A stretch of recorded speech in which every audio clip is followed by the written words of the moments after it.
Welcome back to Masters Tour Bucharest, where we are still way into round one. It's going to be Tyler and Languagehacker up next. They've already played their first game, and I'm kind of sad we missed it, Derek, because Tyler actually won with his aggro Highlander warrior. That will come next. There's something important we have to say first. Welcome back. Oh, thanks, Derek. Nice to be casting again. Yeah. Sadly, we did have to miss out on the aggro Highlander warrior from Tyler because this whole lineup is very, very interesting to me. Oh, just destroyed the desk.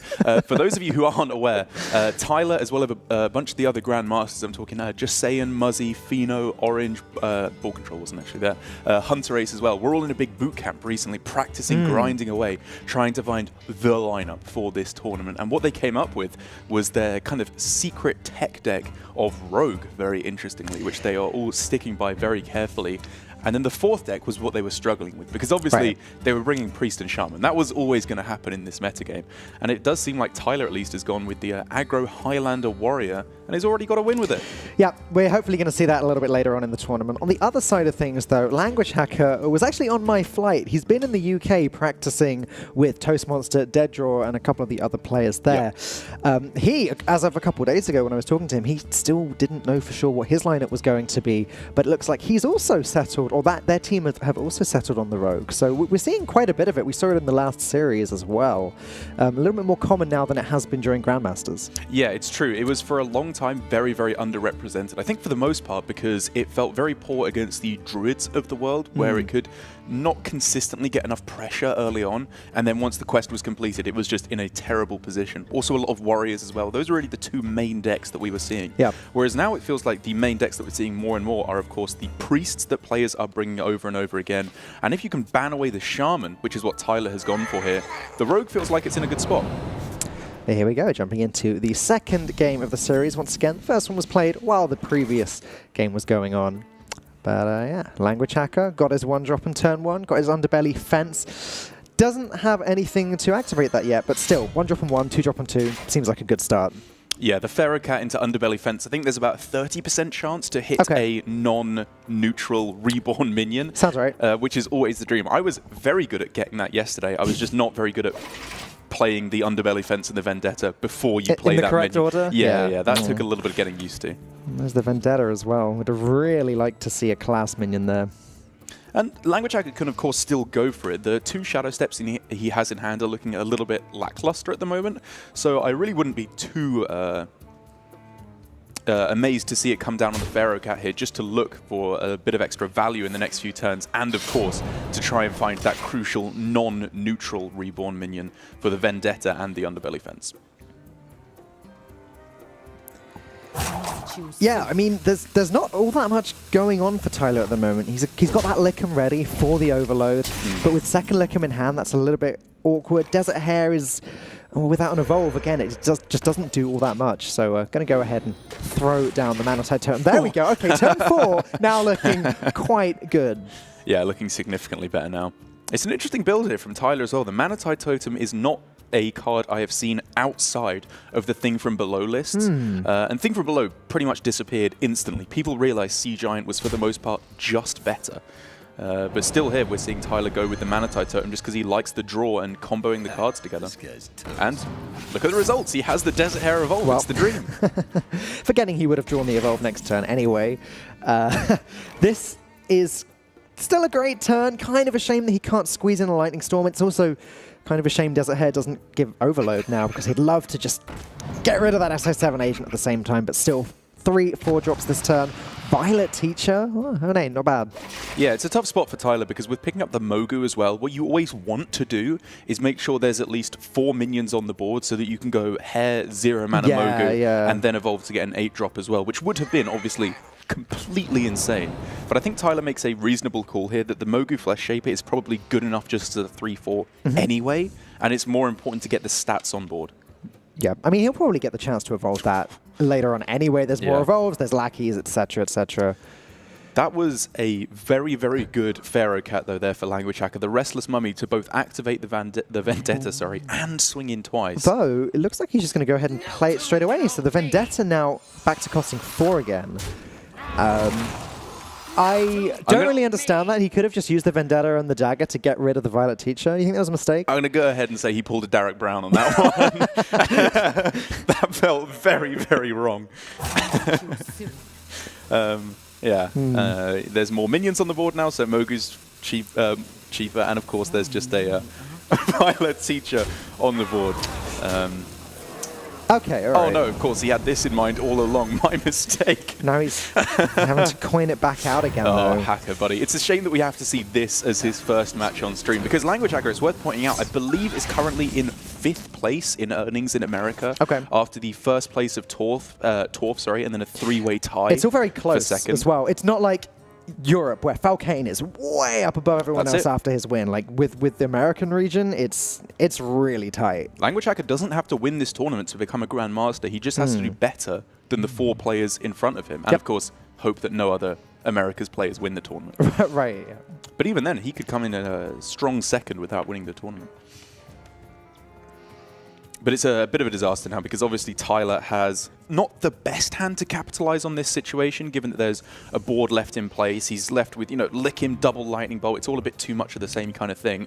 But he can still do a pretty blooming good job of clearing this up. He has quite a lot of damage, just no good way of developing onto the board here. Like, Totem Mogu Flesh Shaper is the best he's got. That's not looking good. He's got the Bloodlust, which is great if you've got a board. The double lightning bolt and the Lickham and the 3 damage on the board, that is quite a bit of damage, but it's not going to get him over the finish line. Yeah, it has to be lightning bolt on this turn to obviously clear off these minions and start getting through these Lickham charges.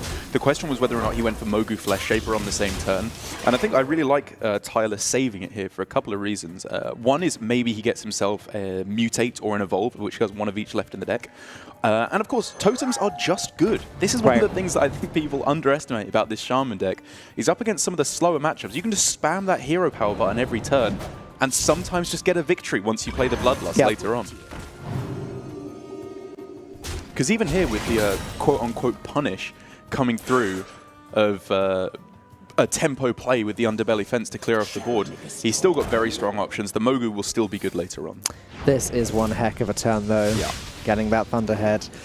Gonna rip through those minions. Lickham really shining now. And Languagehacker can't do much about this 3-6. He can sap it away, but then it just comes back. He could Leroy into it, but that feels pretty awful. And this is a really crucial turning point now for Languagehacker, because I think he can probably get a pretty good sense that both players are running out of value for the most part. He could try and direct the game into a value war, like you said. Just Leroy trade in to get rid of the Thunderhead. Or with a Waggle pick and a Leroy in hand, he could start launching everything to the face and try and just win through damage. There's very little taunt in the deck for the Shaman. What I like about this is that, again, it's very defensive. It's again, leaning into that value plan. Against the Quest Shaman, this aggro Shaman will run out of stuff eventually. And also, if this Kartut Defender survives, even if the second copy of it survives, he could just mutate it then. Or, never mind, going to turn it into a worse minion now with that mutate. Suddenly not such a fan of that play anymore. I was thinking before, good chance that the second one survives, mutate that one, but he's just gone for it. I get what he's going for. Like, a single Overload card means that it just dies, and then he's left with no good mutate targets. Because Leroy, he could obviously go Leroy Charge Face, but with the way his hand is shaping up, he always wants to go Leroy Bounce it with Waggle Pick. Yeah, that's true. This is clearly a terrible outcome. I do wonder, though, if for Languagehacker, the best line was just to hope there's no Overload cards left in hand, because there's not that many of them in the deck. Well, he just seen 2 lightning bolts. Yeah, exactly. Yep, he makes the switch over the game plan here, and Tyler having to tank this, or choosing to tank the 7 there, we should say, leaves himself very open to the counter-attack here from Languagehacker. It's just going to be lethal next turn unless this is a taunt totem. It's not. Even then, there's just a backstab. Yeah. What a strange game. That turned around so quickly. I'm still on the play from Languagehacker of messing up the Vendetta, but that was a few turns ago now. Just able to take out the game, and you have to wonder here for Tyler, closing out the outs of the game. He's saying here, I am more likely to lose the game because if I trade in the Thunderhead, he just outvalues me in the next few turns. Yep. it was difficult to get a read on Languagehacker's hand there. He hadn't seen the cards in hand for too long there. But I do wonder if the better play to go for was just to sacrifice it off and protect his health total. Yeah. It just ended very, very quickly. I guess Languagehacker had seen, I've almost got lethal in the hand. Maybe we're going to get there very soon. It worked out, so he can't complain. The score is now 1-1. Tyler, of course, having won with his Warrior deck before we started commentating these games. Yeah. And now Languagehacker having evened it out. So the remaining decks for these players are, for Tyler, he's got the Priest, and he's got his Aggro Shaman that we just saw him lose with. For Languagehacker, he's still got OTK, Paladin, yep, that's right, and N'Zoth Warrior, or Control Warrior, whatever you'd like to call it. Don't forget, this is Best Out of 5 Conquest. We have returned to the mainstay of Hearthstone 2018, and personally, Derek, I'm a big fan of Best Out of 5 Conquest. Yeah, I think it's a good bit of old school testing, and it's interesting to see it with the new metagame that we have here, of course, as well. With Priest and Shaman being pretty dominant, you can only ban away one of them. Right. At the moment, it's...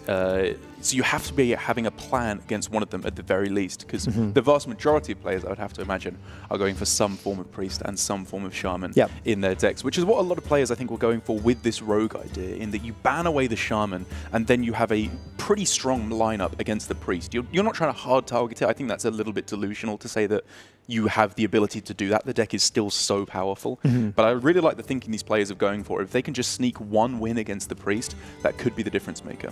What do you think of the N'Zoth Warrior that Languagehacker is bringing? Here's the list if you want to have it a reference. Just N'Zoth Warrior in general, it's not something we've seen too much of, but N'Zoth appears everywhere in control decks nowadays. Yeah, it does. And I think the main gripe for me is not necessarily the N'Zoth variant of Warrior, it's just Warrior in general that I am hesitant to say that I like at the moment. Okay. Because if you look at the old versions of Token Shaman, like Jambray Shaman that we saw before the recent Doom in the Tomb cards added in, Warrior was fantastic in that matchup. And I think it's still okay in that matchup. But when you're going for the N'Zoth version of Warrior, the Mecha'thun version of Warrior, the just Taunt Control version of Warrior, I'm still not necessarily sure that it does that well anymore, just because of how dominant their early game can be with Hair and Evolve. Up against Priest as well, a deck which can just make a 100 minion and smack you in the face with it.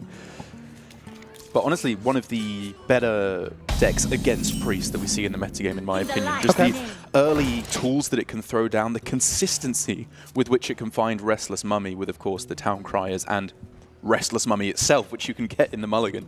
I think often you're putting yourself in a, pretty good matchup against the Priest. Not too much Languagehacker can do over the first few turns here, though. He's going to have that Reckless Mummy if he needs to deal with this board in an emergency soon. But this hand from Tyler is shaping up with the Northshire Cleric, the Circle of Healing, and the Light Warden. There is going to be some fireworks coming. Oh, pretty spicy play here from Tyler, holding back the Circle of Healing. It's pretty much just correct, I think, but I still think if I was playing this game, I probably would have just played the Circle of Healing. It's just instinct almost at this point, it feels like. But it doesn't, I mean, I'm looking at the deck list now, it doesn't die to anything. Yeah, exactly. There's nothing has to be... The only weapon is Weapons Project, which is dealing 2 damage. Right, it's Weapons Project, Coin Shield Slam, or something absurd like that. And if they do that, you are over the moon. Oh boy. Powered Shield picks up as well. Still going to hold back that Circle of Healing. So there was a pretty different line that Tyler could have gone for here, which was Cleric Circle of Healing instead, to play the Beaming Sidekick on top of the 2/6 injured Tol'vir. The point of that being that being above 6 health is the break point versus Restless Mummy, because it obviously can attack him twice. Yep. And so I wouldn't have hated that necessarily, but the thinking is, if you just say, okay, I'm going to let this die against Coin Mummy, which in that case they've used the coin and I still have a decent board, I think that's not. I think that's perfectly okay, because they maybe don't even have the Restless Mummy in hand anyway. And it, of course, saves the Circle of Healing for something like this for Tyler, which is nutty. The question now is, does he trade in the Northshire Cleric as well? It doesn't... I think so. Yeah. It doesn't add any additional draws, but obviously it gets rid of the 6 now. It's got to be circle time now, right? It's definitely what I'm looking at. It's just what you do against Warrior. You don't want to commit too much into their removal, and while you can draw, you make hay while the sun shines. That's a 9/4. Yeah, this is where things start to get a little bit messier for the Warrior. Restless Mummy looks oddly quaint in this scenario up against what he's facing. It doesn't quite get there, does it? No. The play he could, of course, try and set up for is Restless Mummy double trade and then trade in the 1/1s to set up for Plague, but obviously Priest can heal, so Plague of Wrath is unlikely to get the job done, even against that eventuality. Yeah. Wait, with beaming sidekicks, is there lethal here? It's getting close. I'm thinking like the best thing he could do is probably trade the Cleric and then play the other Cleric and heal. I'm counting one off. Oh, really? With the double beaming sidekick, the Cleric has 7 health, 7 attack with the inner fire, sure. 7 plus 9 is 16. So if there was only a way to buff up the Light Warden before the attack, healing the opponent's face doesn't do anything except increase the attack of the Light Warden. Yeah, he can't go Tolvir heal as well, he's just a little bit short. Yeah. Close though. Does Silence do anything? No. So I think because of that, he can very happily just keep drawing cards for the moment. He's obviously thinking next turn Brawl is the main thing he's afraid of, so how do you play around that? Second Restless Monk, also a consideration. Plague of Wrath, as we can see, it's there in the hand, ready to go. Is he just going to bank the damage? I like it. Wow. I like it. Heal the opponent's face, doesn't set up lethal. Wow, okay. That was a little preemptive.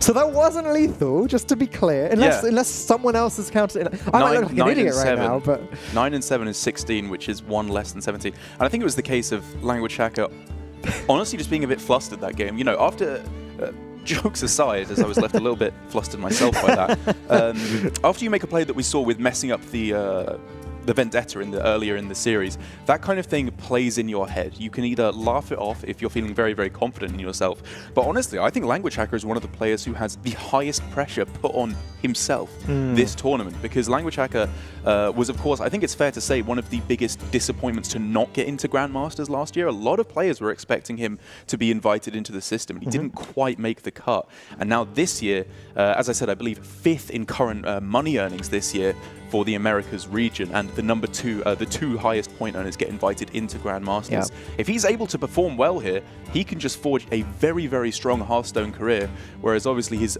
strong performance last year didn't quite translate in the way he wanted to this year. So things like this, where he's making frustrated concessions or conceding there when he didn't necessarily have to, messing up plays with the Vendetta, it's not the Languagehacker we know and love, and I hate to say it. Well, we are going to give Languagehacker a moment to calm down after that kind of rough start over the last few games. We'll be back in just a few moments with more Masters Tour Bucharest.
Coming at you live from Bucharest, where we've got Tyler versus Languagehacker, currently sitting at 2-1. Tyler, 1 win with his aggro shaman away from taking round 1. Languagehacker's got some work to do here. Yeah, and if you had to have any deck to take a win with, I personally would choose aggro shaman. I have been jamming an absolute ton of this deck, and honestly, loving every minute of it. I've been talking with a bunch of other players about, what's fun at the moment? What's the fun deck you're playing? Winning. Winning is fun, and that's exactly what aggro overload, token, evolve shaman, whatever you want to call it, is very, very good at doing. Yeah, I mean, the shaman does come in a few different versions at the moment, but most of them are very aggressive nowadays. Tyler running 1 copy of Spirit of the Frog in his deck, which is sort of... You actually were saying the other day, you think it's a little bit of a bait, right? Yeah, I've been trying lists with and without Spirit of the Frog, and I think Frog feels strong when you play it in very specific scenarios. Like if you're on the play instead of on the coin, it gets significantly worse in my opinion.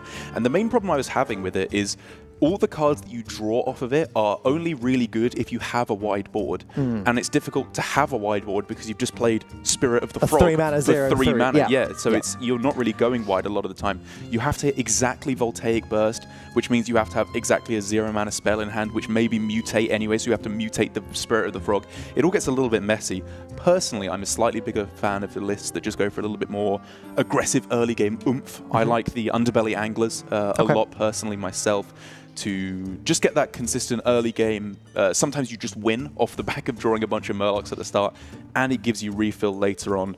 But the list he's gone for here with Mana-Tide Totem and Snip Snaps, it's not a list I've ever seen before, actually. Right. Okay. Mana-Tide Totem, as I said, has only really been in 2 these Thing from well. Below. Exactly, the Thing from Below versions of the deck. All of the 3 mana 0/3s. Yeah, he clearly likes them a lot, which makes sense. The game is pretty much...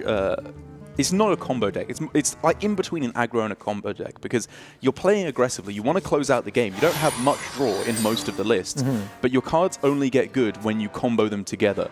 Evolve is not that broken of a card in its own right. Mogu Fleshshaper is not that broken of a card in its own right. It's when you put it all together that it just goes off the charts. Well, what about against the N'Zoth Warrior, Derek? This is a deck that can be very defensive, though, as we saw in the previous game, didn't quite make it into turn 6-7.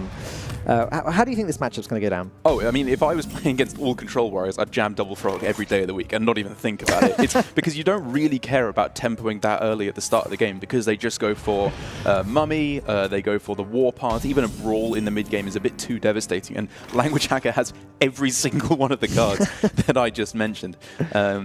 So I think the more important thing for Tyler here is developing that card draw, making sure he's cycling through his deck so that he can go for one or two really powerful turns in the mid-game, something that's starting to come together, keep threatening those boards so that at some point Bloodlust Lethal presents itself. Restless Mummy looking particularly good against these 3 mana 0/3s. Obviously not going to hit the one with stealth, but now it can start going base, which isn't completely relevant. Yeah, this is very strong here for Tyler. Like the zap that he is probably going to end up using here is fine. I think a lot of matchups you want to save it for the Thunderhead, but in this one, getting the draw is the most important thing. Because even though it's drawing him cards that are not that good necessarily, because they're mostly like reactive cards like Lightning Bolt, Evolve doesn't come down for a little bit, it thins his deck. That's the main thing. Tyler's very close to playing Voltaic Burst, Mogu Fleshshaper, and then Evolve very, very soon. It's a distinct possibility. Even just playing Soul of the Murloc to sort of guarantee that a big board sticks so that he can do that. It's on the cards. It is, and it's what Tyler clearly wants to move towards as quick as possible. Given that he has a hand with Evolve, Soul of the Murloc, and Bloodlust, what that clearly says is make a big board. When they brawl it, you deal 24 damage to them with all the Murlocs that you have left behind.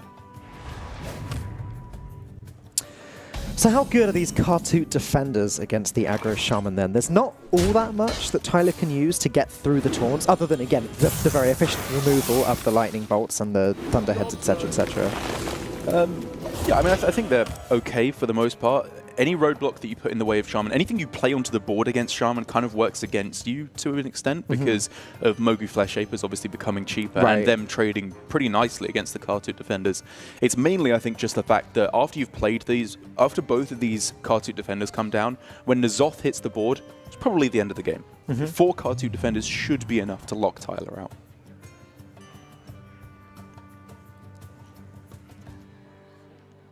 Not doing all that much healing at the moment, as obviously Languagehacker full health, 15 armor.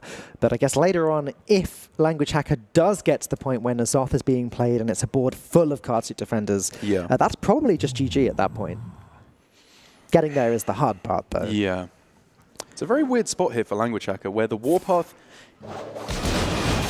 I think saving it here would be a little bit too greedy, but he's got to think about the hand reads that he can have on Tyler here, because given that a lot of these are cards that he's drawn, like he knows there's a Soul of the Murloc in hand because that's the only 2-mana spell in there. He can have a very good read on Evolve and Lightning Bolts. I think he could make a guarantee that he has at least one of each in his hand at this point, given the number of 0-mana spells that have been played and drawn, or maybe not quite. But either way, he knows there's a lot of spells in hand is the point I'm making, and therefore clearing off the board is probably fairly important to play around second Soul of the Murloc, to play around Evolve if that was to come down on a big board here, and also just Bloodlust. It's a pretty low value Soul of the Murloc here, giving Languagehacker a real chance to get himself onto this board. You know, with that draw, with the card suit defenders in the hand, he can be very mana efficient. He can actually get a decent presence on the board. And this is where I wonder if Tyler should have been a little bit more conservative with his Soul of the Murloc, because he can try and just make the play where he makes one huge push here and says, if you don't have Brawl, I'm winning the game. With the pickup of Desert Hare, that's probably the play that he will make. Oh my goodness, this is actually insane. But if he'd been able to save the Soul of the Murloc, maybe he'd be able to do this and then put a bunch of 1/1s behind for a Bloodlust. Okay. Wow, even going to go in with the Sea Giant as well. I was wondering if that was playing too much into the Brawl. There isn't much of a refill here if the Brawl does happen. I think, to be perfectly honest, though, there wasn't much of a refill if the Brawl did happen. Even if you hold back the Sea Giant, it costs 9 mana probably at that point. Maybe 8 because of the 3-2 that Death Rattles into a 3-2. Yeah. But for the most part, I think this was probably the time for Tyler to go, if not all in, pretty all in. There's still some things he can do here. The Mutate is it's a good pickup. He can Totem, Flesh Shaper, Mutate, and potentially Evolve, or play both, I guess, depending on what he gets. Evolve first, then if you get a dud, mutate it back up. Yep. That's no dud. That is not a dud. That was a very good Evolve. And it's going to be the Brawl, and this is quite an important Brawl. If the Alakir survives, there's not much that Languagehacker can do about it. I think he's now holding back for a second and looking at the Weapons Project Restless Mummy, which does, of course, deal with it, technically. Yeah, it does, but it only deals with the Alakir. Hello. No idea what just happened there. Hopefully we'll be able to get back into the game as soon as possible. Just leaving us on the edge of our seats here. We want to see that. So we'll have to work out what's happening. But in the meantime, it's a pretty intense game, pretty intense series, actually, between Tyler and Languagehacker. Yeah. Again, the score is 2-1 up until this point. Tyler just needs to win with the Aggro Shaman, which looks like he could be just about to do. And Languagehacker really, for his own reasons, needs to be winning the series because he is so close to qualifying for Hearthstone Grandmasters himself. And that's sort of what this event is about. That's sort of where we're at. We want to see which players qualify for Grandmasters next year. Okay, we've gone back in time, production, just in case you're wide aware. We've seen these few turns a little while ago. But either way, I guess we'll talk about outside of game stuff, because Tyler, it's been a very interesting road and a good storyline for me, at least, casting him in Asia Pacific Grandmasters, where he started off the Season 2, honestly, looking pretty lackluster. I hold Tyler to an incredibly high standard because we've seen what he can do, and honestly, he was not performing very well. He wasn't playing a lot of Hearthstone, he wasn't practicing, he was just copying lineups from other people, which is not what Tyler does. When he's at his peak, he's grinding all day, every day to find the best lineup possible. Tyler is a grinder, right? He is, exactly. That's his thing. But it felt like halfway through the season, something changed. A fire was lit underneath him, and he started wanting to win again. He realized, I could just go for not being relegated. That's good enough, I suppose. He wanted to get into that top 4, get to playoffs, and then get through the Desert Hare to BlizzCon at the end of the year. Didn't quite work out for him. He did end up losing in the playoffs, despite a very strong run. And the main thing, I think, for Tyler is that we can just be I'm impressed at how much he's turned things around. And I'm happy, honestly, because I want to see him do better, and this has felt better. Yes. Yeah. I'm always happy to see Tyler in these tournaments. Like, you know, throughout the tour stops last year, now here at the Masters Tour here in Bucharest. I mean, this is a fantastic matchup. Languagehacker and Tyler are both two of the best Hearthstone players. It's not often you get a chance to have a mulligan on your casting, is it? You can go through and it's like, oh, maybe I was wrong on that line. Maybe you should have gone Mogu second evolve there or something. Probably was wrong. This probably was correct. Again, if we could skip ahead, I guess we're almost back. Yeah. I'm fighting every urge to say, oh, I bet that this evolve is going to make an Alakir. It's like when you're on a plane and you want to rewind the video, but it's so rubbish it always skips like 20 seconds ahead. You're like, it's almost there. I'll just wait for it to catch up. I got it right. Yeah. Okay. Did we see the play here? Before it cut away? No, this is where we were at. We restored time. He went to play the Brawl, and I got debated because he then went back and didn't play the Brawl. And we were discussing whether it was going to be Weapons Project plus Restless Mummy to get rid of the Alakir and only the Alakir, or if he'd go with the Brawl to get rid of 2 out of 3 of the minions. Which then the question becomes, what is the refill at this point? It would have to be like Hair plus Evolve. You've already seen 2 Evolves. Ooh. What's the single card that can answer this? And I don't think there's really anything. Mana-Tide Totem isn't bad, with the Alakir protecting it. Yeah. Are we looking at Mutate, maybe? No, I was wondering if Lightning Bolt was the play there, because it protects against Restless Mummy, of course, which I think Tyler is a pretty big concern for him. So I can understand going for the Lightning Bolt here, but of course if he finds a Thunderhead, he would very much, there we go, like to have a little bit of extra overload, especially because he's already played a lot of his cheap overload cards on the Spirit of the Frog turn, which meant, of course, that he thinned his deck, so he was also more likely to find the Thunderhead thereafter. Languagehacker looking for an Omega Devastator there. Obviously, it's less likely to come up nowadays, ever since the way Discover works was slightly changed. There is no class bonus anymore. He's got Scatterbot plus Restless Mummy, though. That's a perfectly fine clear. You could even magnetize it on. Yeah, that seems good. Oh, cheat out the Eternium Rover with mana reduction as well. I mean, what's important about this is that he can now deal with the Mana-Tide Totem, reducing Tyler's draws. Oh yeah, this was way better. He dealt with the Mana-Tide Totem, so and locking Ling out of the game essentially, as Languagehacker does take the second win of the series. The score is 2-2. This match could go either way. Very exciting. Yeah, it was, and it really came down to the turn for Tyler, where he just threw everything onto the board and said, if you don't have the Brawl or the Warpath Plague of Wrath, then I'm obviously going to win the game, which I think is a play that players don't do enough. Still to this day, after all these years of Hearthstone, despite that being a pretty fundamental aspect of any board-based aggressive deck, players are still too hesitant and they lose more slowly rather than just losing quicker, which I think was what he went for there. It obviously didn't work out, but it was probably his highest percentage line. The final match of this series, though, is going to be Tyler's Aggro Shaman versus the OTK Paladin from Languagehacker, which we haven't seen yet this series. OTK Paladin, though, it's pretty much a mainstay nowadays. It's quite consistent in a lot of the lineups. Yeah, it is. I've played a fair few games of this matchup over the last few days, not obviously with Tyler's list of the Aggro Shaman with a slightly different build, and I find it's gotten a lot better with the new cards that were added in. The token versions of Shaman before the Doom in the Tomb came out felt very, very unfavored against the OTK Paladin. It was basically the case of you build a big board, and then if you can Bloodlust on turn 5, you win. If you can't, they just grind you out of the game. Because it's basically the same against playing against Warrior, right? They have a lot of removal, and they can even just kill you a lot quicker. They don't have to go for the full late game scenario. But I think, with the Hair and Evolve that's come in addition with Doom in the Tomb, just gives you such a powerful mid-game punch that the Paladin doesn't have an answer to. Do they go Shrink Ray or something on just a bunch of 4-drops? That's probably their best option. Yeah. But it's still fine for you. You still have a bunch of minions in play that you can capitalize on. Well, we'll be finding out right now. I was about to say we're going to a break, but there you go. We got saved by the gameplay. On a Hearthstone stream. Yeah, look at that. How do you like me now, Twitch chat? Tyler with the classic combo, like fish and chips, of Mogu Flesh Shaper and Voltaic Burst, which obviously effectively gains you a mana. Yeah. Oh, doesn't like fish.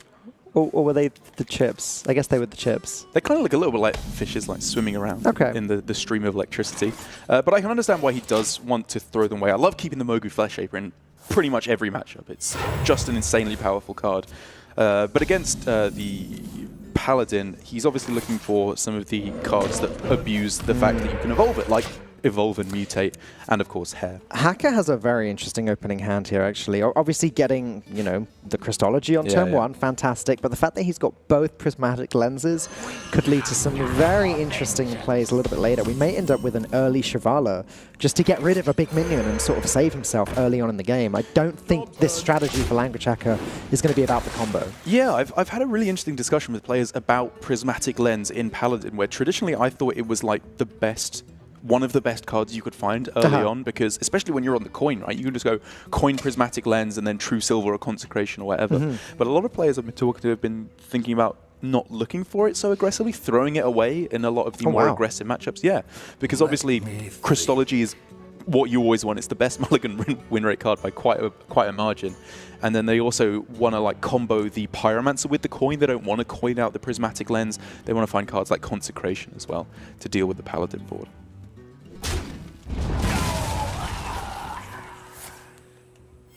Yeah, I think this was pretty much the only play for Languagehacker. Get rid of that Mana-Tide Totem. It's definitely doing some serious work this series.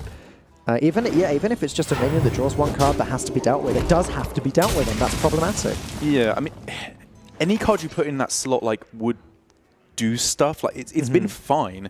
It hasn't been amazing though, if I'm perfectly honest. I don't think it's drawn more than one card, in which case I don't think it's significantly better than the Evil Totem, which I run in the deck, which I'm not saying is necessarily the best. It's one of the cards I would first cut in the lineup. But I wonder if instead we could see some more of the I don't know, the more core cards in the deck going in, like another Mutate, maybe the as we've seen the Underbelly Angler some players go for. It's interesting though. Here we go, Prismatic Lens number 1. There is the Shivala. So there is a Shrink Ray unplayable. That's a little bit annoying, but a 0-mana Shivala is pretty interesting. Like, do you even consider jamming it now? I think if he had a banker in hand, he would honestly consider it, because there was a situation exactly like this, I believe, in America's Grandmasters, even though it was 5 in the morning for me in Taipei at the time. But I heard about it, where I think Muzzy went for Shivala in a situation similar to this. I don't want to put him on blast if it was different to this, but where he was saying the Shaman struggles to deal with it, honestly, here. Dealing 5 damage from hand is fairly specific. You're looking at Lightning Bolt plus Lick him, Voltaic burst Lightning Bolt, for example. Voltaic burst Lick him. I think there's just a few too many combinations of cards that do it. And the fact that he doesn't have Baleful Banker in hand means that if it did survive, he doesn't have anything to capitalize on it with next turn. Yep, and this isn't exactly much of a punish. There is a Wild Pyromancer in Languagehacker's hand anyway, so these 1/1s can be dealt with as long as they're not evolved up. But wow, this is a board. Tyler trying to get ready for that Bloodlust, or even the Vicina. Yeah.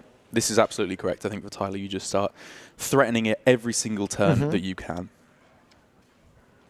With the Crystology draw, it makes life a little bit easier for Languagehacker, as he's got a very simple, Pyromancer Crystology play to get rid of that. He could still go ahead and play the Shivala. That's now available whenever he wants to play it. I wonder.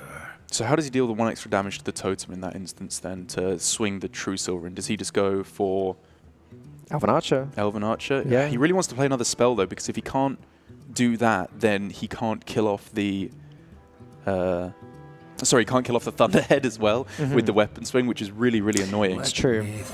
Like to play with fire? But then again, having just seen a Voltaic Burst, maybe you're more likely to just drop Shivala. Yeah. I was honestly considering if that was just a timeout turn on that play. Okay. And then draw an extra card with the Novice Engineer just to keep cycling through your deck, and then maybe try and set up for a he's playing it. better turn in the next couple of turns. But now with the Voltaic Burst having come down, Languagehacker is saying, you know what, it's Shivala time.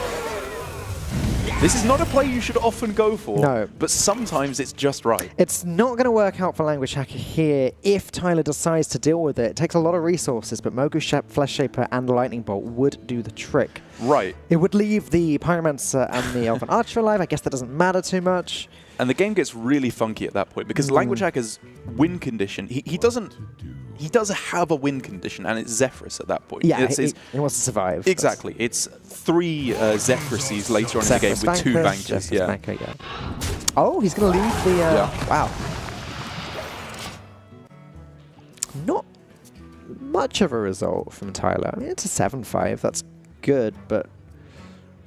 It was probably the correct line, because I think if you're Tyler here and you look at the way his hand's shaping up, all of these cards are pretty much dead if you don't have a wide board. And so if he just trades in on Lightning Bolts, the play there, I think, was to do what he did and pray you hit Tyrion or Ragnaros or sure. something insane like that. Battlefield Banker picked up, though, so if Languagehacker wants to, he can save the Shivala. Going to do that. Yeah, he's back online. Is that even a win condition that you play for anyway? Or are you just shuffling more into your deck to use as a defensive tool again? Like, I don't know if you ever rely on that win condition in this matchup. Oh, well, the win condition is usually loads of Shivalas. Right. But if your Shivala dies, that goes out the window anyway. Gotcha, okay. Obviously, you can just go for the To be Holy clear, Wrath yeah, win I was talking about Holy Wrath, and we were saying, actually, Shivala is important, not because of Holy Wrath, but because of the constant healing, 0 mana, big minion with Rush, etc., etc. And I think even if the Shivala had died there, Languagehacker was pretty far in the lead, it's fair to say.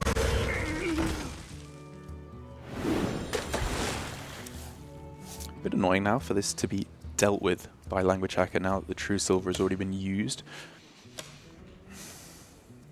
Because he obviously doesn't want to use his 1 copy of Shrink Ray on this, given that the other one is unplayable for the rest of the game. That'll do a pretty good job of it, though. Oh wait, would that overdraw him? You like my invention? Yeah, okay. Okay, they would have overdrawn him. This is fine. Feels bad that this Shivala costs 15, and the one earlier costs 0. I almost wonder if you were supposed to just overdraw a card there to deny an overdraw from Tyler, because the unsaid thing is obviously it could be Shivala itself. Yeah. I wonder if it was still better to deny a draw from Tyler because you have the backup win condition of Zephyrus. I'm not sure. Because the majority of the time it's not even Shivala and you don't care at all. That's true. And even if it is, again, you've still got Zephyrus, you've still got other ways of dealing with boards over and over again. Tyler's hand shaping up much more nicely now, though, with Thunderhead, Lightning Bolt, Facina. Something's coming together. There's stuff he can do. Languagehacker's going to need to get rid of this board as quickly as possible. And it's not that easy to do at the moment. He's actually going to go Acolyte Shrink Ray to guarantee the Acolyte only draws 1 card.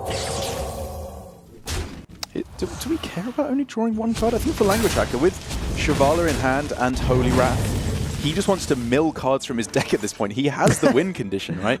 Ready to go. He just needs to spend his mana to reduce the Shivala. Yeah, and he wants to just activate the Zeph, right? 2 timeouts in hand. I think I would have actually preferred the other order there. Okay. Yeah.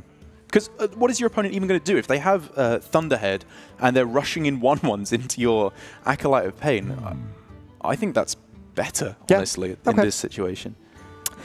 Now, is it go time for Tyler? He's got a way of developing quite a big board here with Thunderhead, with Soul of the Murloc, with Desert Hare if he wanted to. I think save Desert Hare for an Evolve. But yeah, this looks good to me. Yep, he's setting it up, just needs that 1 big board. Absolutely crucial for him to win this game, which means by extension, pretty crucial for Languagehacker to deny it.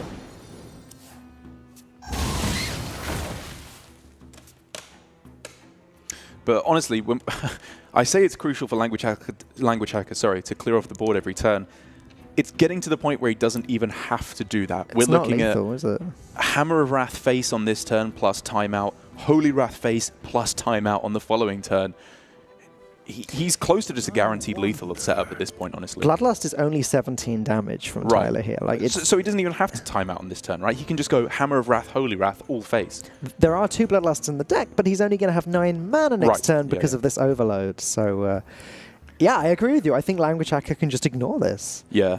There's no healing in the deck for Tyler and no generation. Hang on a second. Bloodlust plus Facina is actually playable for Tyler next turn. Is it lethal? That would add another 8. So no, it's still only 25. Okay. That might be getting a little bit too close for comfort. So I wouldn't hate. Well, that's 25, but using all 9 of the mana. So even then, That there shouldn't be a way of dealing more damage. I think the main thing here is that Languagehacker seems to have realized his game plan is draw his deck and go for the win condition. Now, he doesn't need to care about the board anymore, really. Yeah.